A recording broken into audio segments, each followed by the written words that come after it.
আসসালামু আলাইকুম ওরহমতুল্লাহি ওবরাকাতুহু। তো আমাদের জীবনে টাকার প্রয়োজন আছে। যে কোনো জিনিসেই আমাদের টাকার দরকার। টাকা ছাড়া আমাদের জীবনে কিছুই হয় না, আমাদের জীবন অচল। তো আমরা 5 ওয়াক্ত নামাজ পড়ব এবং কিছু কিছু আমল করব, তাহলে ইনশাআল্লাহ আল্লাহ রাব্বুল আলামিন তা আমাদের পূরণ করে দেবেন। তো টাকা শুধু ঘরে আসতেই থাকবে, কাজের আগে শুরু করতে হবে।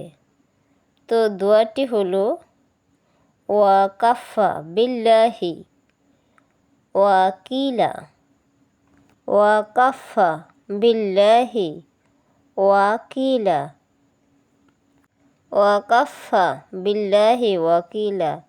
ইসলামকে ভালোবেসে এই ভিডিওটা প্রচুর পরিমাণে শেয়ার করে দিন। এতে আপনার অনেক সওয়াব হবে। এতে অসংখ্য মানুষ আমলটি জানতে পারবে, করতে পারবে এবং শিখতে পারবে। তো ভালোবেসে চ্যানেলটি সাবস্ক্রাইব করে রাখুন, লাইক শেয়ার দিয়ে আমার পাশে থাকুন। এমনইভাবে নতুন নতুন ভিডিও নিয়ে আপনাদের মাঝে চলে আসব। সেই পর্যন্তই সবাই ভালো থাকুন, সুস্থ থাকুন। আল্লাহ হাফেজ।